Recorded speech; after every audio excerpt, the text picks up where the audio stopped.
Tonight, on Randy's old-time radio shows, step back to Dodge City in 1873, where Marshal Matt Dillon keeps the peace in the most dangerous town in the West.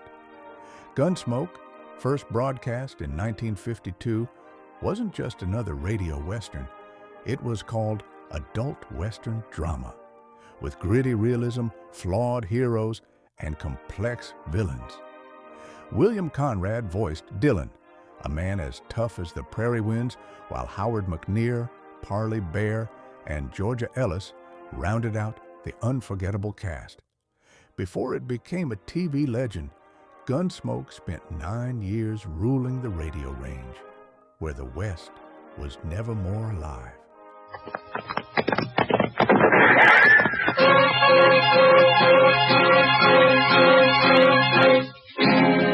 Around Dodge City and in the territory on West, there's just one way to handle the killers and the spoilers, and that's with a U.S. Marshal and the smell of Gunsmoke.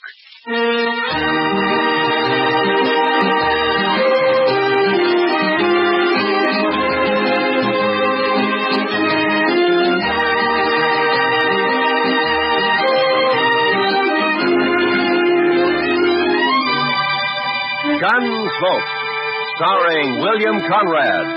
The story of the violence that moved west with young America. The story of a man who moved with it. Matt Dillon, United States Marshal.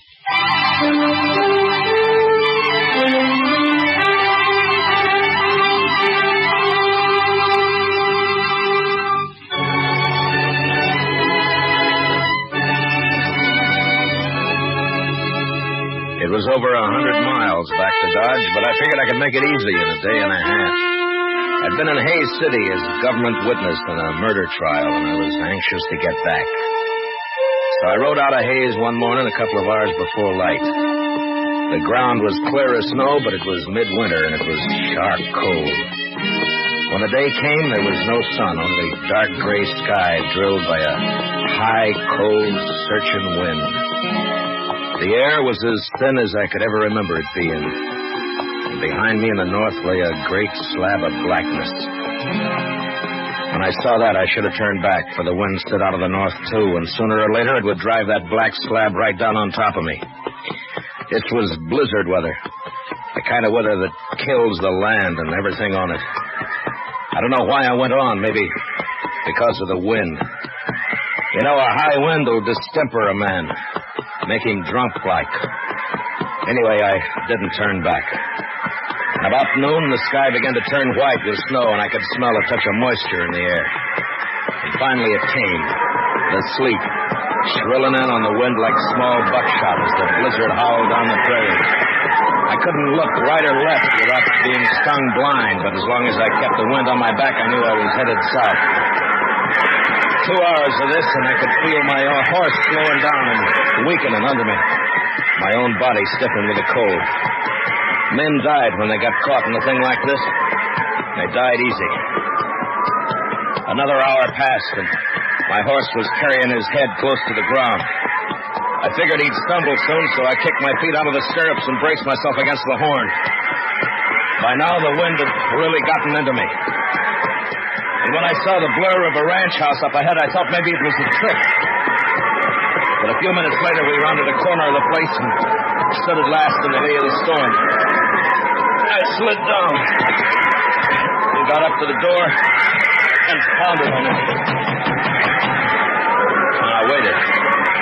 Then I pounded again. Then the door came open, and the figure stood in the light. Who are you? Bring him in, L.V. Any man out in that weather's been made harmless. Get inside. Out of the way, L.V., you fool. All right, stranger, hands in the air. High. That's better. Unload him, L.V.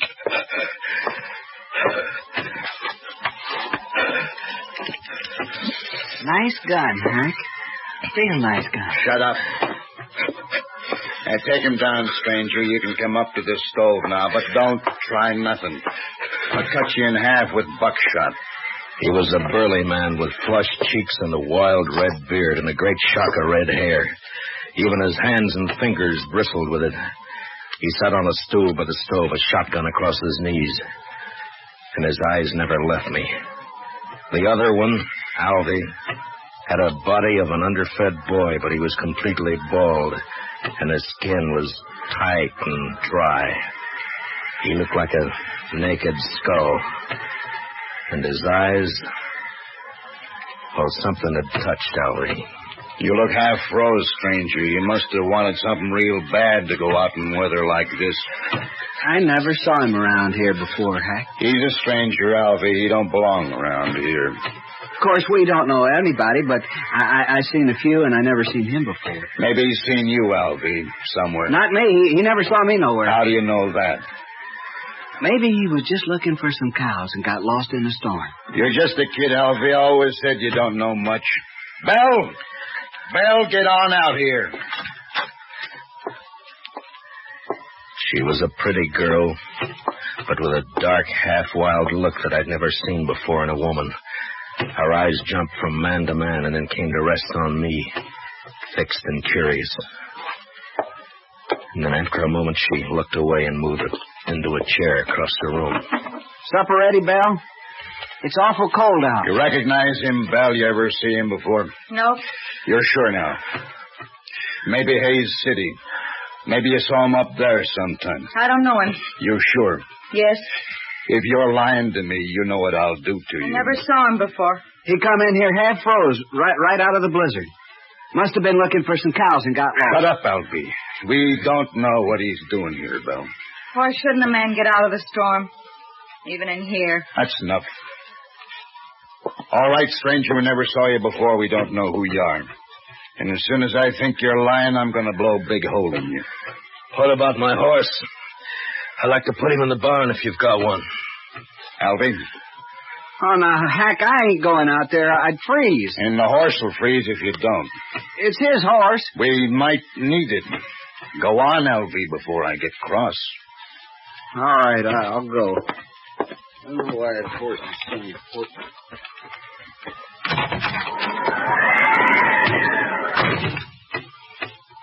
Alvy's a good boy. He'll put your horse up. Thank you. Supper's about ready. Leave it. I want to talk to our friend here first. Maybe we won't have to feed him. Potatoes will get mealy. They better not, that's all. I'm right curious about you, mister. I've noticed that. I'll blow your guts all over the wall. You make fun of me. Don't get me mad, mister. I got the shotgun. The meat will be boiled to shreds if we don't eat soon.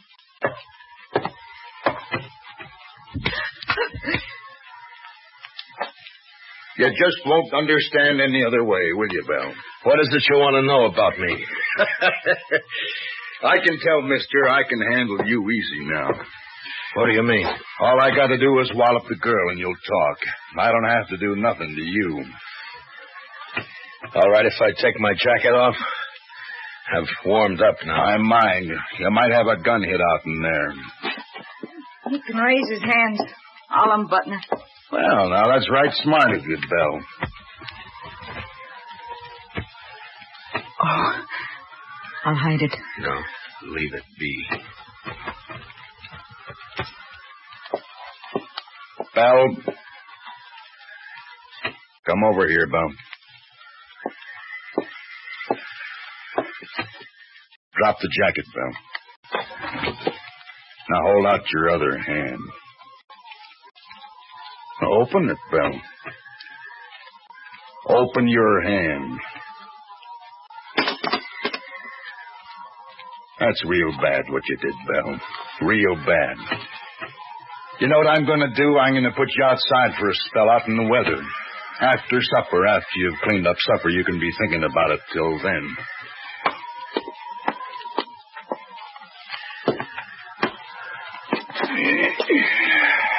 United States Marshal. You're in bad company, Marshal. You shouldn't have come here. Oh? It looks to me like I sort of struck gold coming here. Now, why do you talk like that, Marshal? I still got the shotgun. Let me get that stove. Seems like it's getting colder and colder. You didn't see any sign of nobody outside, did you, Alvy? What? Who? Somebody might have come along to cover the marshal here, is all. Marshal? What marshal? Me. I'm a marshal, Alvy. Shoot him, Hack. Shoot him. Shut up and answer me. Was there sign of another horse, footprints, anything like that? Oh, I didn't see nothing. Maybe you didn't look. Would I have walked in here the way I did if I'd been after you people? Maybe your head got muddled with the cold. Where'd you ride from, Marshal? Hayes City. Left there this morning. It was a fool thing to do with a blizzard coming up. Maybe. Did you think you could get the jump on us easier in a storm? Was that it, Marshal? Yeah.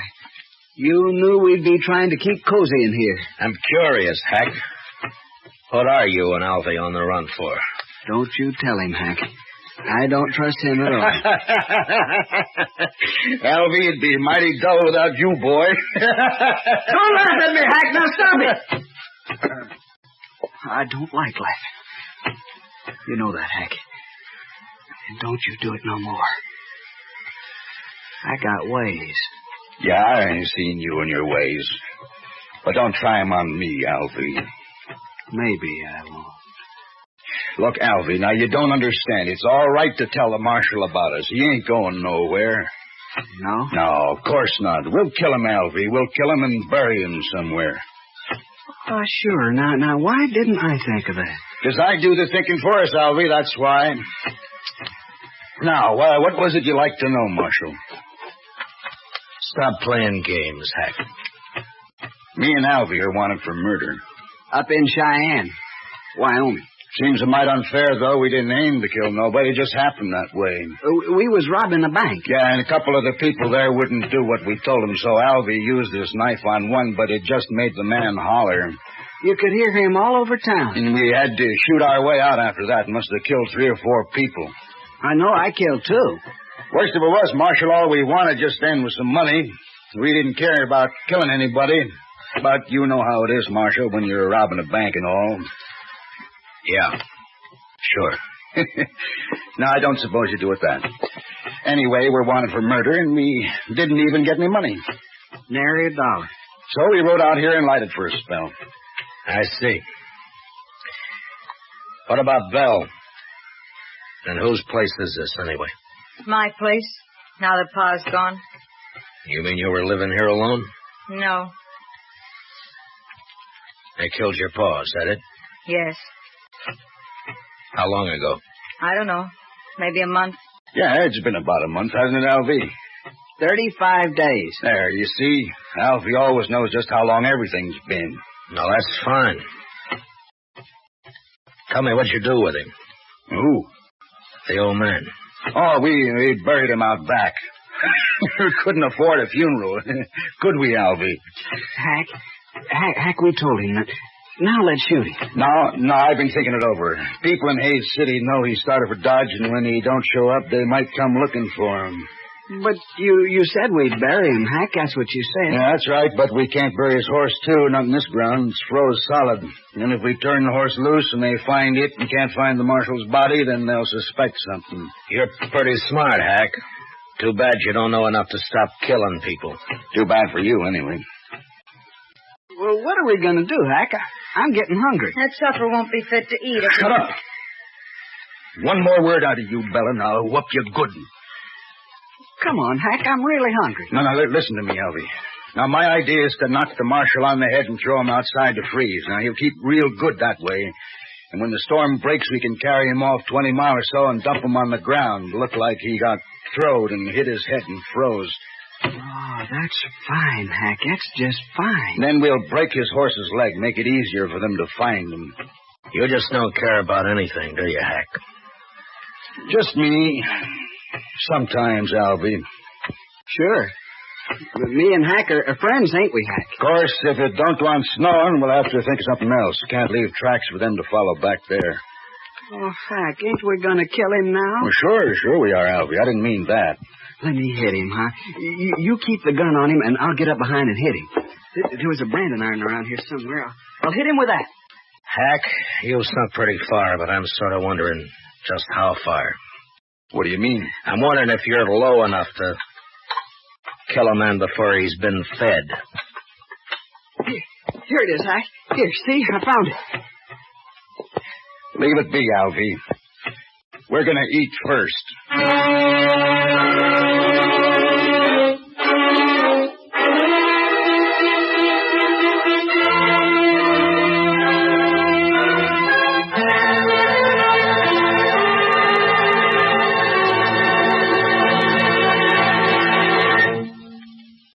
We will return for the second act of Gunsmoke in just a moment. But first, this Sunday night, Lionel Barrymore is your host and Joseph Cotton the star on Sunday Night Playhouse's gripping historic drama based on the life of Peter Marshall. Hear how a Scottish immigrant lad rose to the position of chaplain of the United States Senate. A story you'll agree is far more fascinating than fiction. Remember, it's tomorrow night when Lionel Barrymore introduces another Sunday Night Playhouse on most of these same CBS radio stations. Now for the second act of Gunsmoke.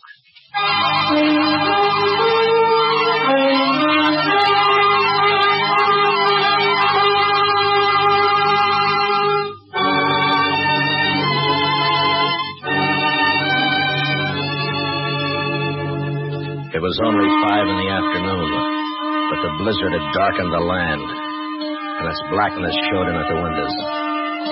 Here and there along the walls of the ranch house, tricklets of snow blew in through the warped timber. In the kitchen, Hank sat directly behind me while I ate. Later changed places with Alvy and fed himself heartily, as though he had nothing at all on his mind. Hank was just a nerveless brute, born with no conscience at all. His intelligence was the instinct of an animal that snapped at or killed whatever got in its way of survival. Every living thing was his enemy. And Alvy? Well, there was no way to figure Alvy. Too much of him was missing. My only chance lay in the girl, Belle, even though Hack had pretty well beaten all resistance out of her.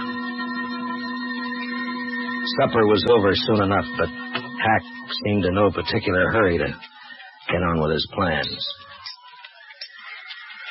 You've eaten better food on the trail than that. Can't blame me for it. Get it cleaned up, Belle. You can talk your head off when you're outside alone, and you're going outside. I'll learn you to heel if I have to break your neck. No, don't do that, Hack. Not till we're ready to pull out, anyway. Why? Well, I ain't gonna do the cooking. Well, I hope not. I've eaten your cooking. My sister was a good cook. Yeah, we should have brought her along, Alvy. No. I don't like her. Where are you from, anyway? Which, me or Alvy? Well, you to start with. Wyoming, place called Crowheart. I didn't stay there long, though. What about you, Alvy? Now, where were you born, Alvy? I never did know. Republican River. That's not a place, you fool. Well, that's what they told me. Republican River. They always lived in a wagon, my ma and pa. Had a lot of kids, too. Of course, most of them died. I'm about the only one that made out any good at all. And you did fine, Alvy, fine. Give me the shotgun. Here. All right, Marshal, let's get back by the stove while Belle cleans this mess up. Shall we hit him and throw him out to freeze up now, Hack? Not yet. I want to punish Belle first. You know, someday you're going to get caught without that shotgun, Hack. Somebody's going to tear you apart. That's fair enough, Marshal. Give me a fair chance at you then, huh? Bare-handed? No. Oh, you're bigger than I am, Hack. Might be fun for you. I don't know nothing about fun. I ain't going to kill you because it's fun. Oh, come on, Hack. I want to go to bed. Belle, come out here.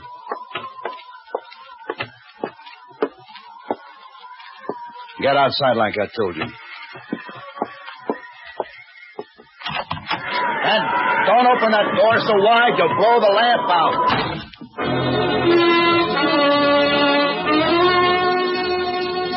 Belle had walked through the room and out the door without a glance at any of us. I figured she'd go down to the barn where she'd be all right for a little while anyway. But I knew I'd have to make a move soon. I sure wasn't going to sit there like a fall hog and let Alvy knock me in the head whenever he got ready. But it didn't take much more sense to try to jump Hack in that shotgun and let him blow me all over the place. It was a beggar's choice, and the more I thought about it, the madder I got. Heck, I'm sleepy. I'm going to hit him and go to bed. You can do what you want after, but I ain't staying up all night. Alvy's got his mind made up, Marshal, I can tell. Just what do you call his mind, Hack? I got ways to fix you, Marshal. Never mind, Alvy. Wrap something around that iron, otherwise it won't look like he hit his head on a rock. What difference it makes? Do what I say, Alvy. All right, Hack. Here, I'll use this curtain. Now, keep your eyes on me, Marshal. Alvy moved around behind me and was getting a good grip on his branding iron. I leaned slightly forward in the chair and was tensed and waiting for the split second when my instinct had told me to jump. And then suddenly the door was flung wide open and the wind roared in, almost lifting the room as it came. The lamp flared and then went out as I plunged sideways from the chair. Did you hit him, Alvy? Did you hit him? You bloody fool. Don't you try nothing, Marshal. I got some more shells right here. Don't you move now. I crawled across the room and was out the door before Hack could reload. In the snow outside, I stood up and turned to find Belle waiting by the side of the door, a pitchfork in her hand. I couldn't see her face very well in the dark, but I could tell she was shaking with cold. I reached out and took the fork from her and then flattened myself against the wall and waited. I was afraid it was you he shot. That was a smart trick, Belle, throwing the door open that way. He shot Alvy, didn't he? Yeah. Good. I think he's found out I'm not in there. What are you going to do? Wait. Marshal! Marshal! I'm going to kill you and the girl both now. I waited, praying he'd come through the door before my hands got too cold to hold the pitchfork. And finally, the barrel of the shotgun appeared waist high and began to focus way around in our direction. It was stupid of him, but a man behind a gun often gets a false sense of power. I let him shove it out 3 or 4 inches, and then I slammed down on it. Then I jumped into the room. Hack tried to club me with a gun, but he missed. And I got in under him with a fork and lifted him off his feet. And he struggled for a moment like a speared fish and then went limp. And I let him fall. One of the prongs had reached his heart.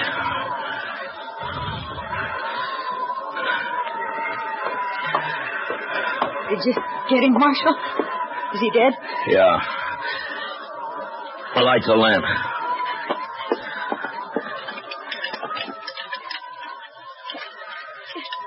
I can't do it, Marshal.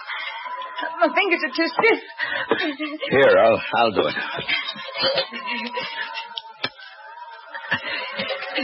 There.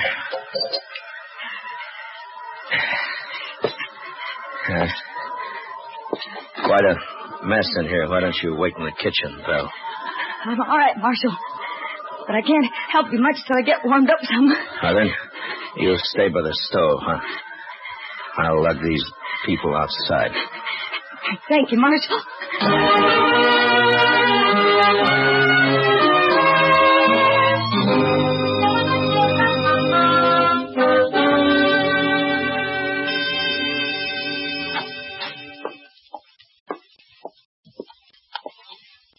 Marshal? Marshal Dillon. What? Oh. Morning, Belle. Come on out in the kitchen, Marshal. It's warm there, and I got some hot coffee waiting. That sounds good. Say, it looks like the storm's lifted. It has. The wind's gone, but it's mighty cold out. I don't mind the cold. It's that wind that breaks a man down. There. Get some of that in you.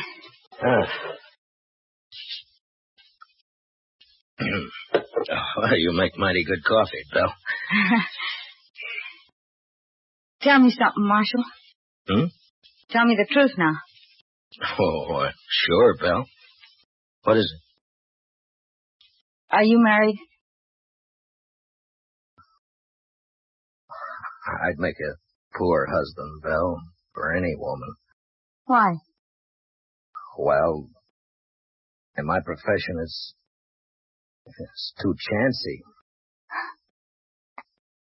Thank you, Marshal. Thanks for putting it that way. Now, Belle, I didn't mean... Forget it. I'm leaving this place, Marshal. What? As soon as you go, I've packed what I need and I'm clearing off. Where'll you go? I got 3 horses. I'll ride up to Hayes City and sell them. Then what? I'll buy some pretty clothes and I'll find a place. Won't be hard after this. I wish I could help you, Belle. You have. But I mean... I can take care of myself, Marshal.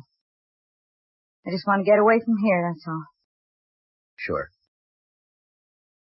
I'll stop at the nearest ranch and tell the men to come over here and take care of Hack and Albie as soon as it warms up. Whatever you like, Marshal. Well, goodbye, Belle. Goodbye, Marshal. Look me up in Hayes City next time you're there. Sure I will. But, Belle, don't let all this make you bitter. There are a lot of good men in the world. So they say.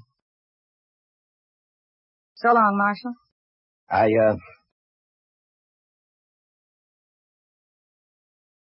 So long, Belle.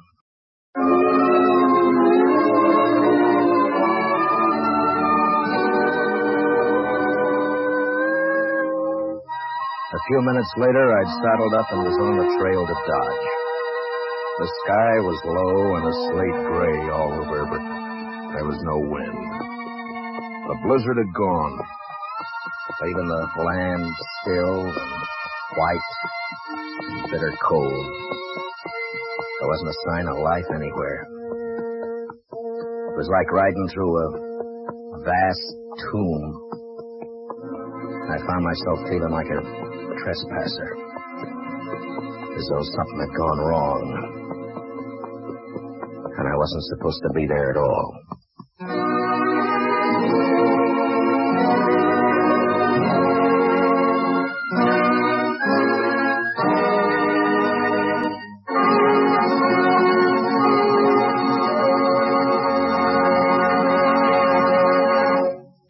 Gunsmoke, under the direction of Norman MacDonald, stars William Conrad as Matt Dillon, U.S. Marshal. Tonight's story was specially written for Gunsmoke by John Meston, with music composed and conducted by Rex Corey. Featured in the cast were John Daner as Hack, Harry Bartell as Albie, and Vivi Janis as Belle. Gunsmoke is heard by our troops overseas through the facilities of the Armed Forces Radio Service. Join us again next week as Matt Dillon, U.S. Marshal, fights to bring law and order out of the wild violence of the West in Gunsmoke.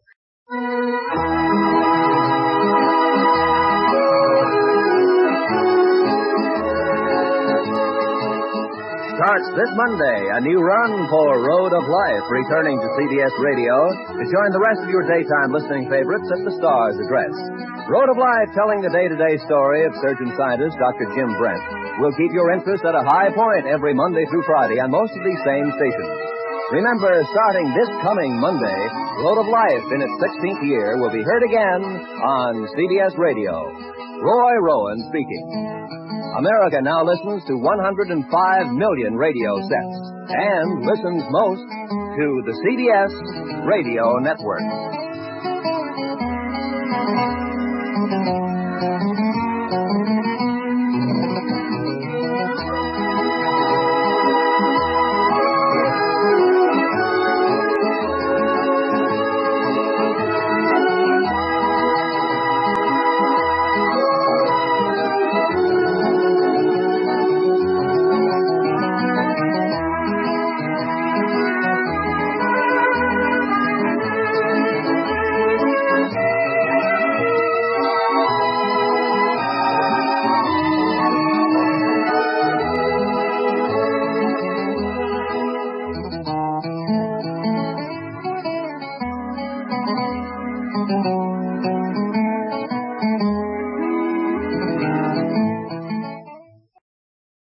Well, folks, that's all for this episode here on Randy's Old Time Radio Shows.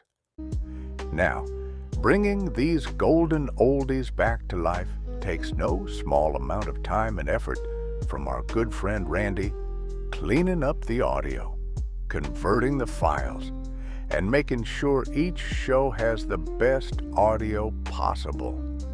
If you've enjoyed the program and you'd like to help keep these classics on the airwaves night after night, why not consider a small donation? Every penny goes straight to supporting Randy's work and helping this channel stay on the air. You'll find the links down in the description below. And for those of you kind souls who've already given, Randy tips his fedora to you. Your support truly keeps this old radio spirit alive. Thanks ever so much. And until next time, keep those dials tuned and keep the memories rolling.